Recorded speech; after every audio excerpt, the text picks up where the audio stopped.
Today we will talk about Victorian poetry and the first of the Victorian poets. So first of all, we will try to remember a few things we know about Victorian poetry, about the characteristics of Victorian poetry, and then we will discuss the most important aspects and creations of Alfred Lord Tennyson.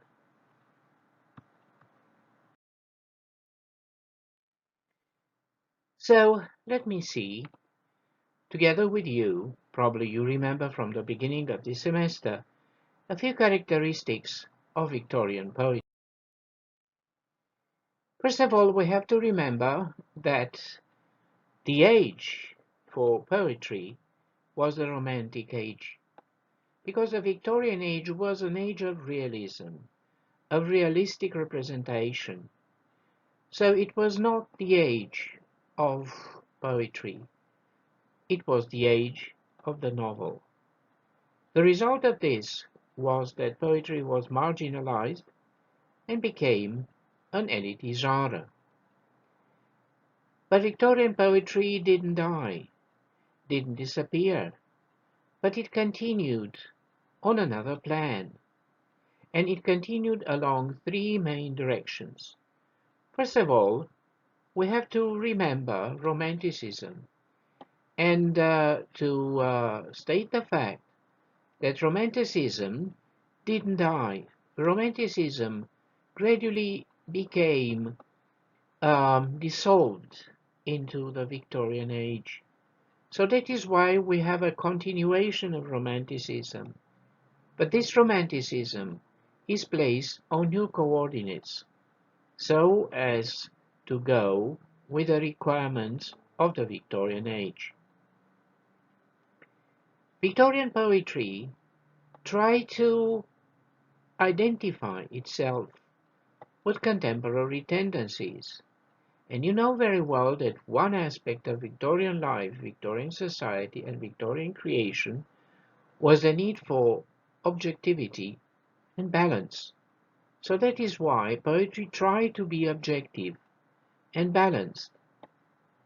And then the third tendency of the age was a counter-reaction to all these tendencies.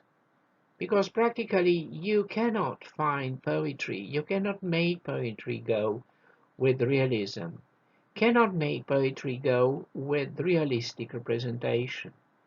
So practically the Victorian age was an age of rediscovery of emotion, of the existence of dreams, of the existence of imagination, of the existence of other realms beyond this reality. Now the three tendencies, which you probably remember by now, are associated with several names. The first tendency, that of continuation of Romanticism, is associated with Alfred Lord Tennyson. The second tendency, which was more objective poetry and more associated with the scientific discoveries, with psychology in this case, is the poetry of Robert Browning. And the third tendency, that is departure from the Victorian age, trying to discover something else, trying to discover other places, other realms, imagination, existence of senses, is associated with the pre-Raphaelite movement, with several artists of which we may mention Dante Gabriel Rossetti, William Morris, or Algernon Charles Swinburne. Well, since I mentioned the name of Algernon Charles Swinburne, I have to add the fact that he is not so much associated with pre-Raphaelitism. So practically he started in pre-Raphaelitism, but his poetry is associated with musicality and very, very special versification. And then we have another name, which is worth mentioning here. The name is Gerald Manley Hopkins, with his very special prosodic revolution, because Gerald Manley Hopkins rewrote poetry. Gerald Manley Hopkins was with one foot in the Victorian age, the second one in the 20th century. But we'll talk about these representatives later on. For the time being, let us remember a thing that I mentioned at the beginning of my presentation today, that you practically cannot find inspiration for poetry in Victorian realities, in Victorian realism. So practically the Victorian world had to be replaced with something else that would go with the requirements of subjects of poetry. It is either ancient Greece, more exactly mythic Greece, and this is the realm which is visited by Tennyson, by Matthew Arnold, or by Swinburne, a kind of trip to the Middle Ages, and this is the case of Tennyson and the Pre-Raphaelites, and then a Renaissance associated with Robert Browning, Renaissance with that explosion of artistic representation. So this is represented by Robert Browning. And then, of course, oniric worlds, dreamlike worlds associated with Dante Gabriel Rossetti and Swinburne. So all of these poets did live in the Victorian age, but they tried to find inspiration not in cities, not in factories or chimneys, not in houses and the life of Victorian families, but in things associated with other worlds. Now, the Victorian age is very well represented by the dramatic monologue, represented, of course, insofar as poetry is concerned. The dramatic monologue was not invented during the Victorian age, and you probably remember that the dramatic monologue is a kind of a monologue which is said by an artist on a stage in front of a hushed audience, and this artist, or imaginary speaker in our case, opens his mind to an imaginary audience. So that is why it is called dramatic monologue, because it is a monologue. We have one artist, we have an individual, we have an imaginary speaker who speaks to an imaginary audience. And insofar as dramatic monologue is concerned, we have two types. One of them is soliloquy, when the speaker is only one person and there is absolutely no one else next to him. And then an implied interlocutor, the speaker is the speaking voice, one person, but he has an interlocutor, he's speaking to someone. But don't forget, the only person who speaks is the poet, the speaking voice, and representatives are Tennyson and Robert Browning. Tennyson just sporadically represented the dramatic monologue. The poet who best represented the dramatic monologue was Robert Browning. So practically when we say Robert Browning, we say dramatic monologue, and the other way around.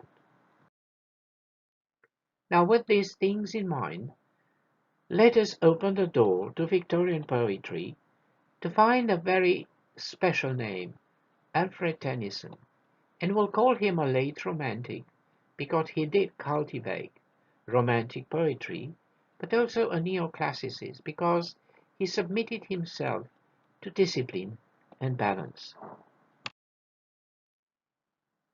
On the left-hand side, you have a portrait of Alfred Tennyson when he was a young man, and the house on the right-hand side is the house where he was born, Somersby Rectory, which is situated in Lincolnshire. In this house he was born, and he spent a period of his youth. Alfred Tennyson is also called Alfred Lord Tennyson because he received a life peerage in 1884, when he became Baron Tennyson. So his name is Alfred Tennyson, or as some people call him, Alfred Lord Tennyson. After the death of Wordsworth, probably remember him, Tennyson became a poet laureate in 1850, a very important poet. Poet laureate was a title of honor associated with the crowning families in Britain. We speak about Tennyson as a continuator of Romanticism.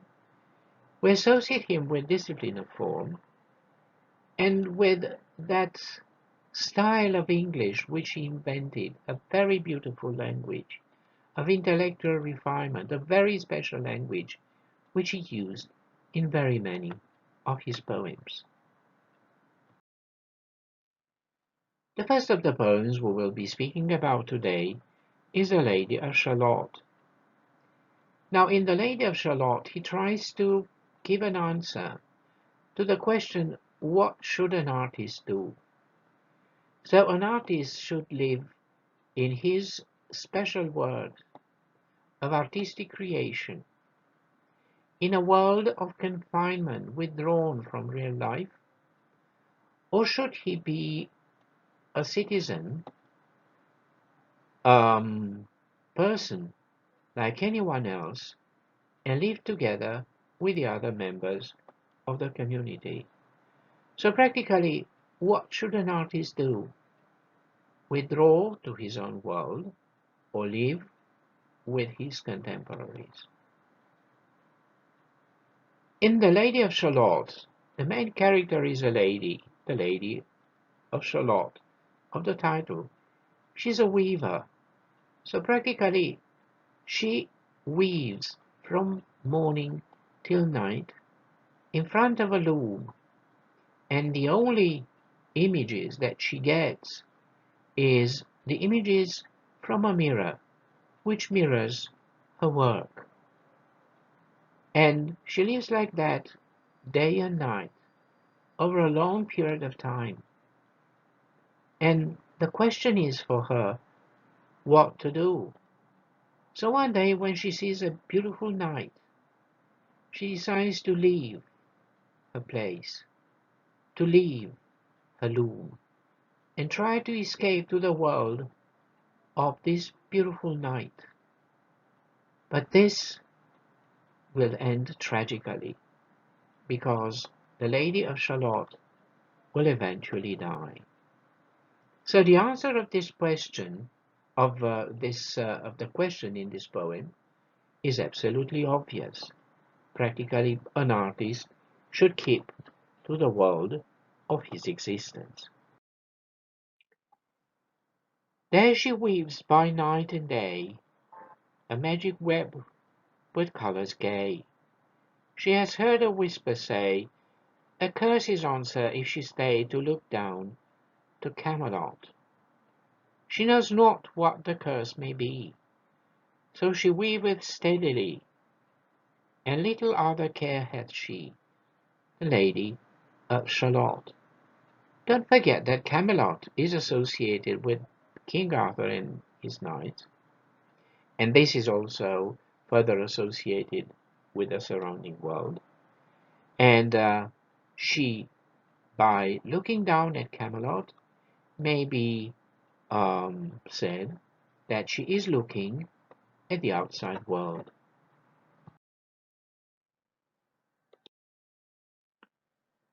Now, many of the Victorian poets are represented in contemporary paintings. So this is an example of two paintings. The first one shows you the Lady of Shalott in front of her mirror, and she's weaving. She's also looking at the mirror and sees the outside world. And the other painting is her in her boat before getting drowned.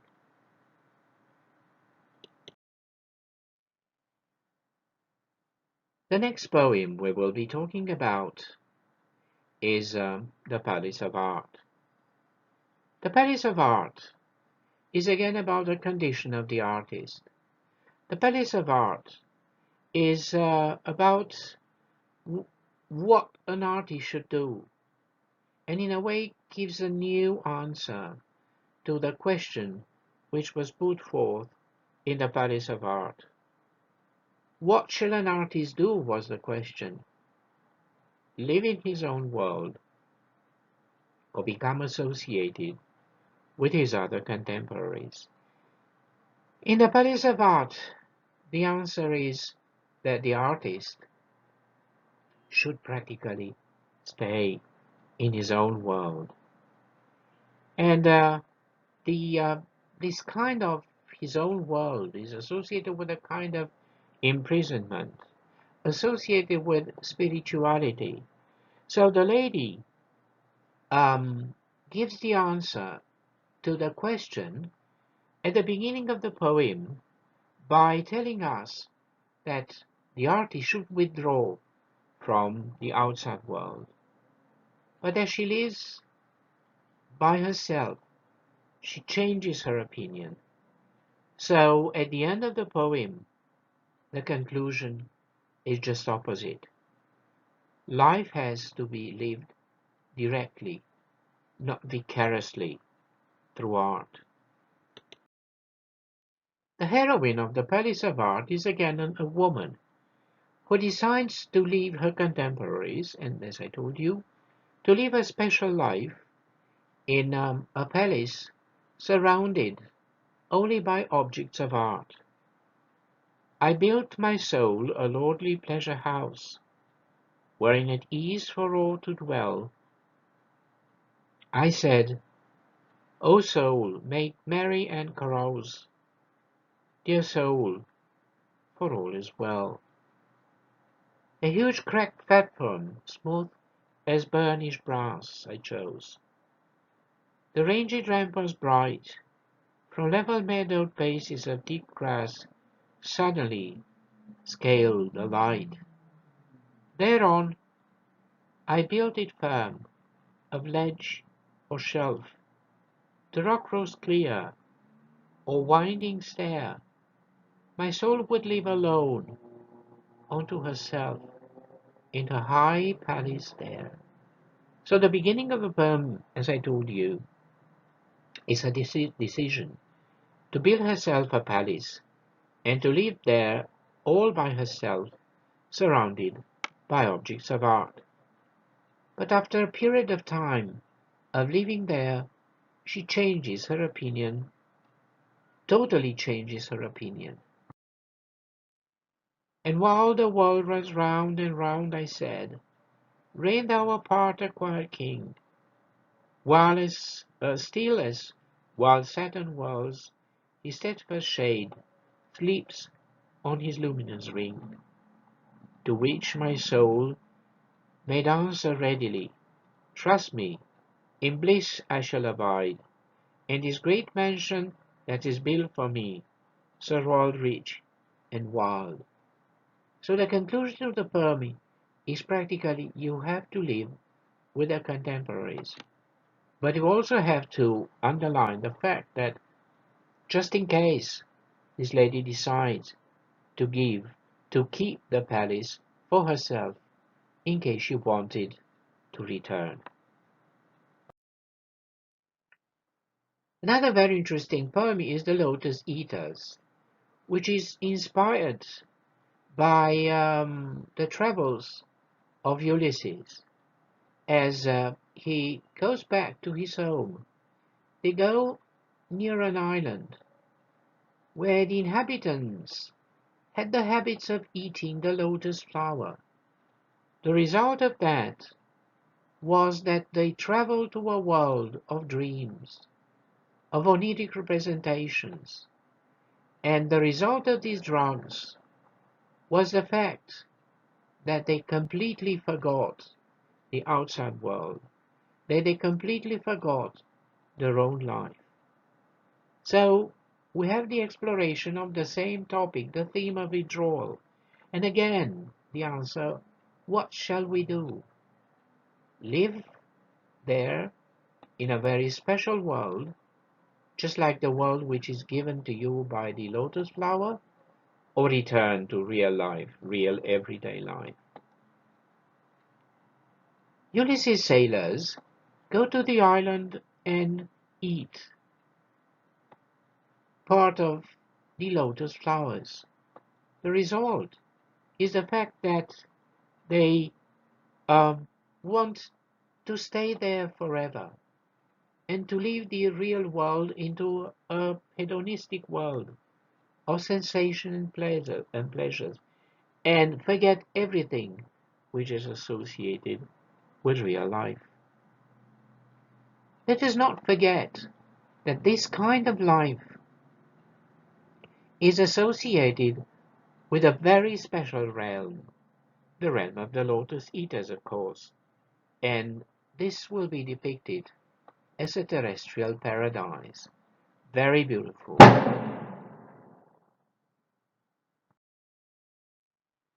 A land of streams, some like a downward smoke, slow dropping veils as thin as lawn did go, and some through wavering lights and shadows broke, rolling a slumberous sheet of foam below. They saw the gleaming river seaward flow from the inner land. Far off, three mountain tops, three silent pinnacles of aged snow, stood sunset flushed and dewed with showery drops. Up clomb the shadowy pine above the woven copse. The charmed sunset lingers low adown. In the red west, through mountains clefts the dale, was sent for inland, and the yellow down, bordered with palm and many a winding vale, and meadow set with slender galingale.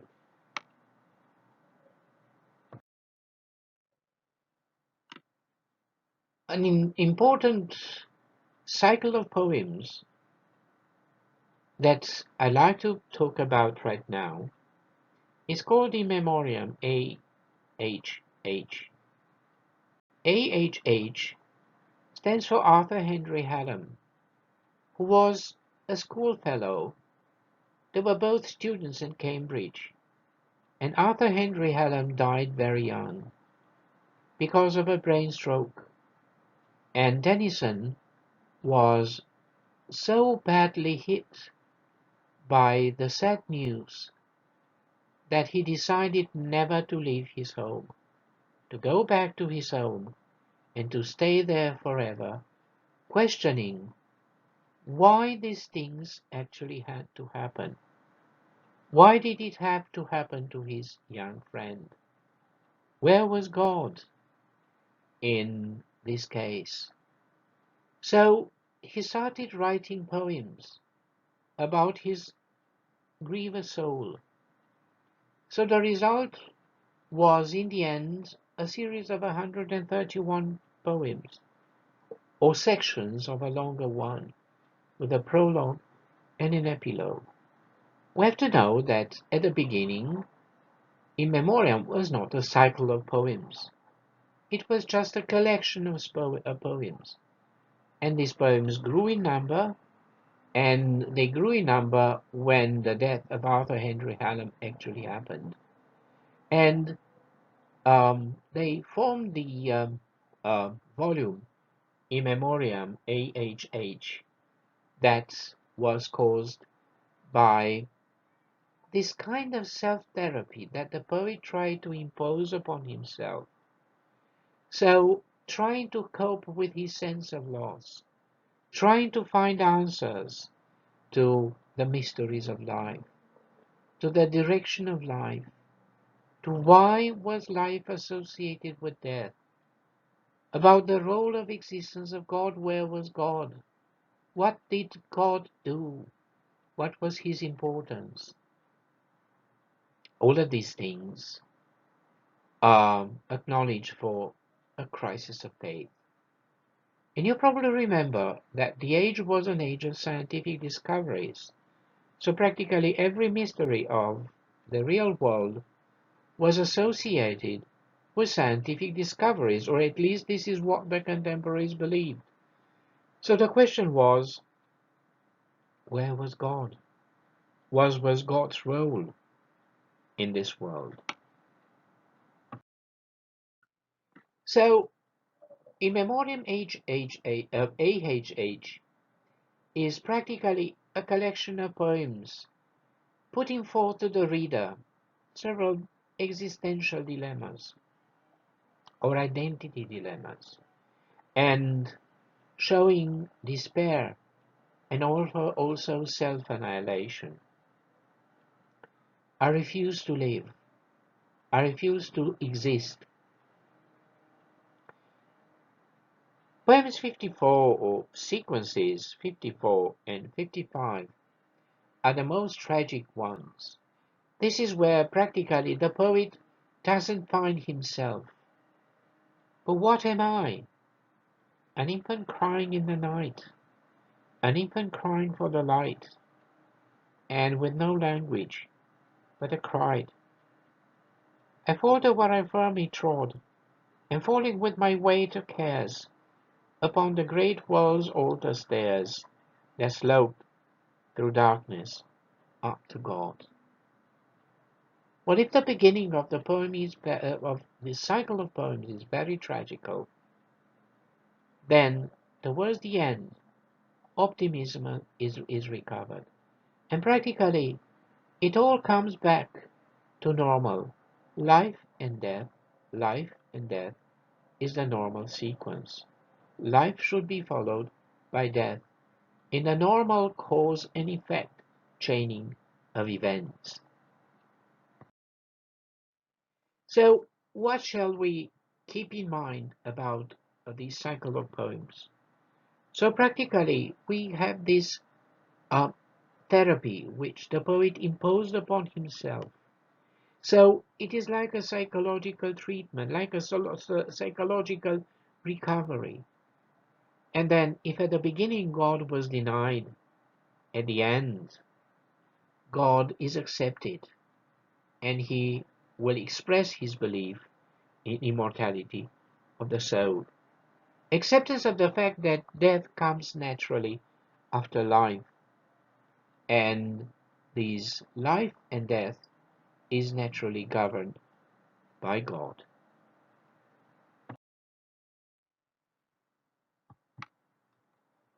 So here we have a small fragment from this poem. Strong Son of God, immortal love, whom we, that have not seen thy face by faith, and faith alone embrace, believing, where we cannot prove. Thou wilt not leave us in the dust. Thou madest man, he knows not why. He thinks he was not made to die, and thou hast made him. Thou art just.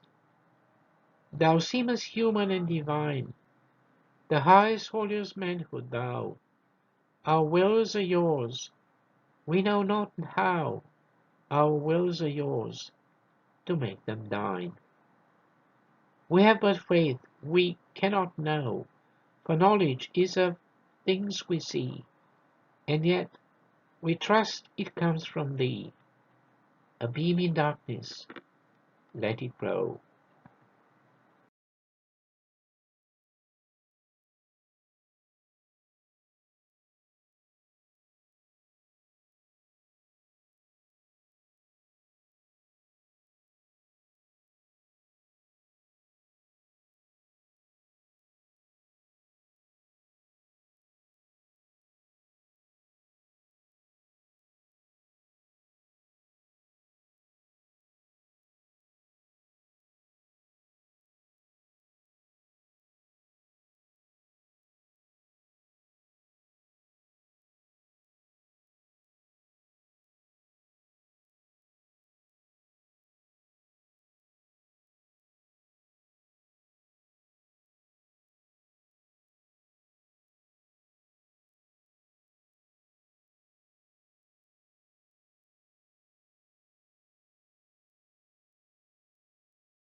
Let knowledge grow from more to more, but more of reverence in us dwell, that mind and soul, according well, may make one music as before.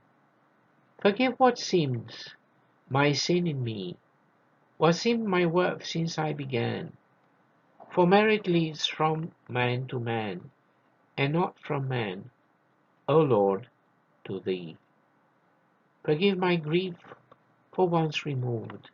The creature whom I found so fair, I trust she lives in thee, and there I found him worthier to be loved.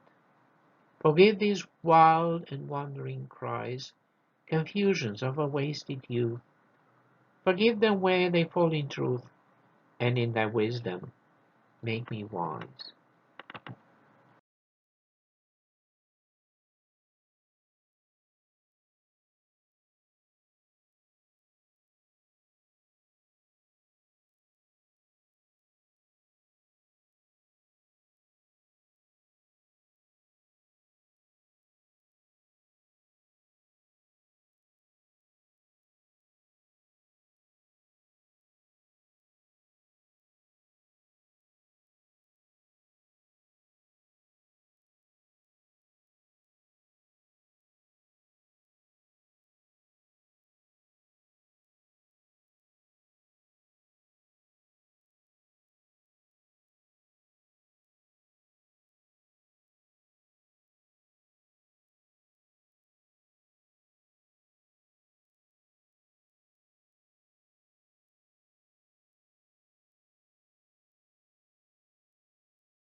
A very special composition is the Idylls of the King, associated with a project that was born very early with Tennyson to write, actually to rewrite the legends about King Arthur.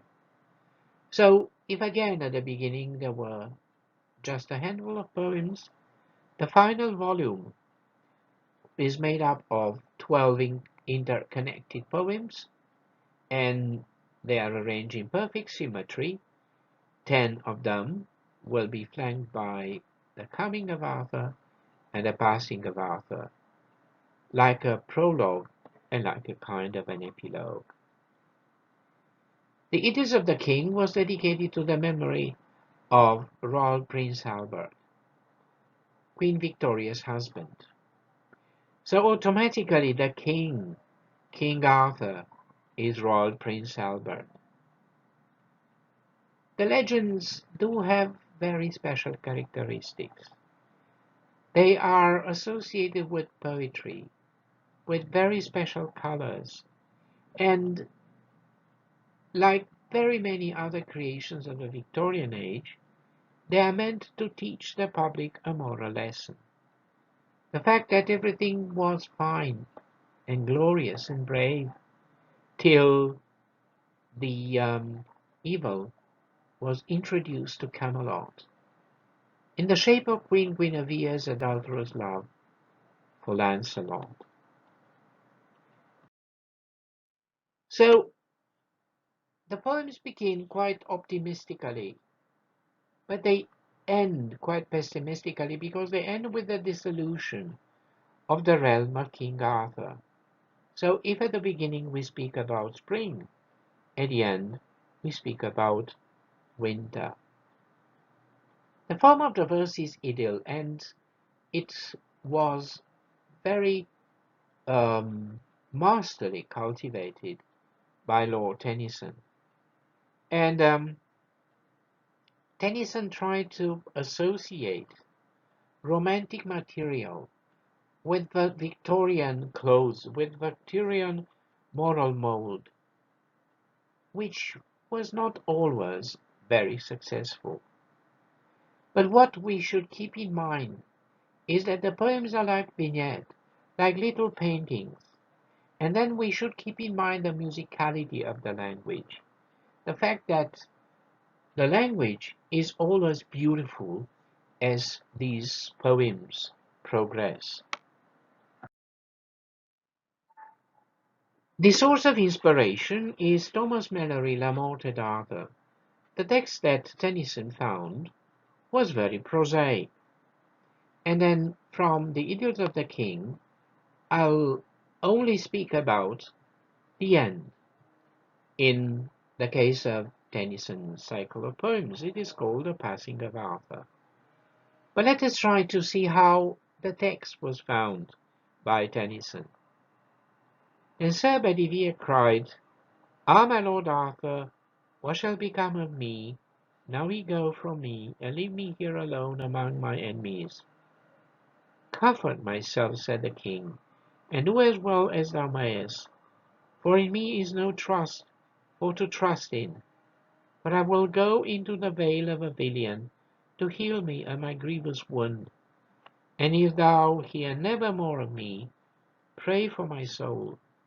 But ever the queens and ladies wept and shrieked that it was pity to hear. And as soon as Sir Bedivere had lost the sight of the barge, he wept and wailed, and he took the forest. So this is the backbone. Very, very factual. Let's see what it became in the hands of Lord Tennyson. "But now farewell, I'm going a long way. With this thou seest, if indeed I go, for all my mind is clouded with a doubt, to the island valley of Avilion, where falls no hail, or rain, or any snow, nor ever wind blows loudly, but it lies deep meadowed, happy fair with orchard lawns, and bowery hollows crowned with summer sea, where I will heal me a grievous wound." So said he, and the barge, with oar and sail, moved from the brink like some full-breasted swan, that fluting a wild carrot ere her death ruffles her pure gold bloom, and takes the flood with swarthy webs. Long stood Sir Bedivere, resolving many memories, till the Hun looked one black dot against the verge of dawn, and on the mere the wailing died away. Now, we have to talk about a very special poem, a poem which practically is placed, because Tennyson wanted it to be placed like that, at the end of every volume of his poetry. The poet happened to cross the mainland to the Isle of Isle of Wight, sorry. And as he was calling the Solent, which was the stretch of water between the mainland and the Isle of Wight, he happened to imagine that this was similar to the crossing of the Styx, as it happened in old Greek legends. So as I told you, this is the poem which, according to Tennyson, should finish every volume of his poetry. So let's have a short examination of this poem. Sunset and evening star, and one clear call for me, and may there be no moaning of the bar when I put out to sea, for such a tide as moving seems asleep, too full for sound and foam, when that which drew from out the boundless deep turns again home. Twilight and evening bell, and after that the dark, and may there be no sadness of farewell when I embark. For thou from out our bourne of time and place, the flood may bear me far. I hope to see my pilot face to face when I have crossed the bar.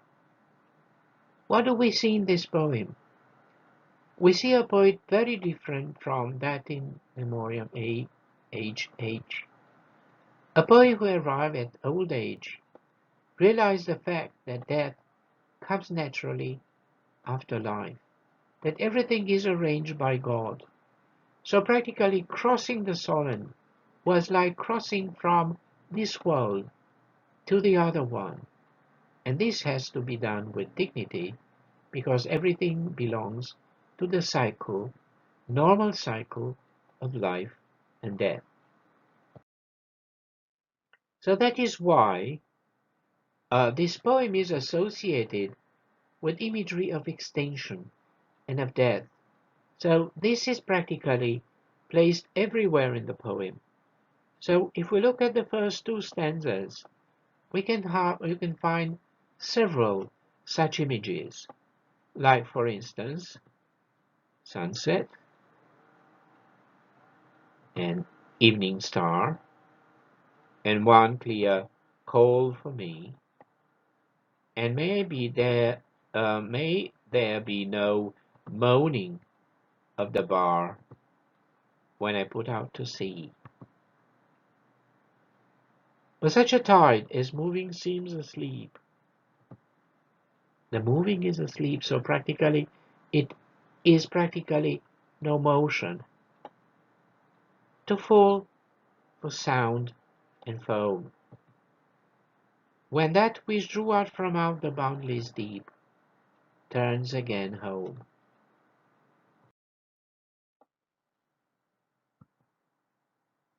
Twilight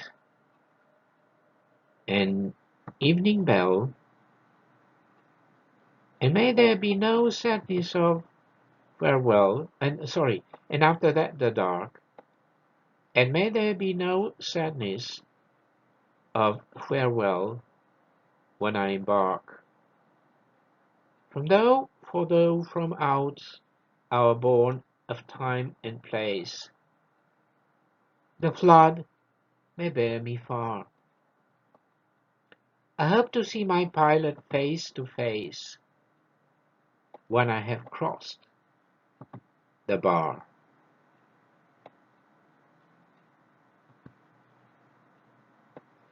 So here you have a collection of such imageries of life and death, and twilight, evening bell, dark, sadness, farewell, embark.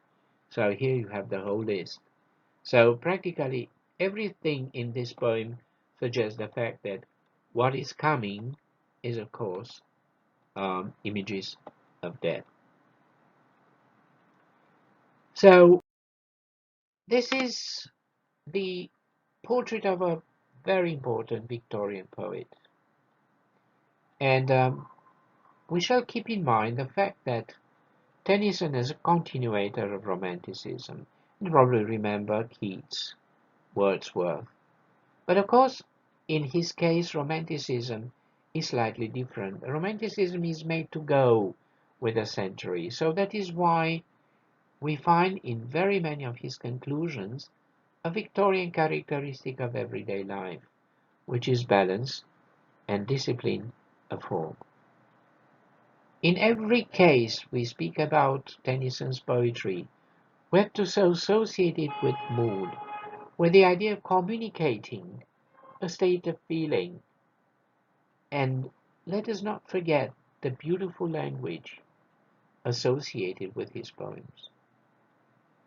You have to be educated, you have to know certain things to understand his poetry. You have to know that in old Greek legends, the souls of the dead were carried across the Styx by Charon. So were carried across the river by a boat and a boatman. Because that's exactly what happens in the last poem, Crossing the Bar. And if you don't know this, practically you will not understand the poem to the full. So for Tennyson, um, he associated active life with passivity. He associated the existence of God with mistrust in the existence of the creator, supreme creator. So for Tennyson, there is always this kind of balance between one aspect of life and another one. And with this, I thank you for your attention.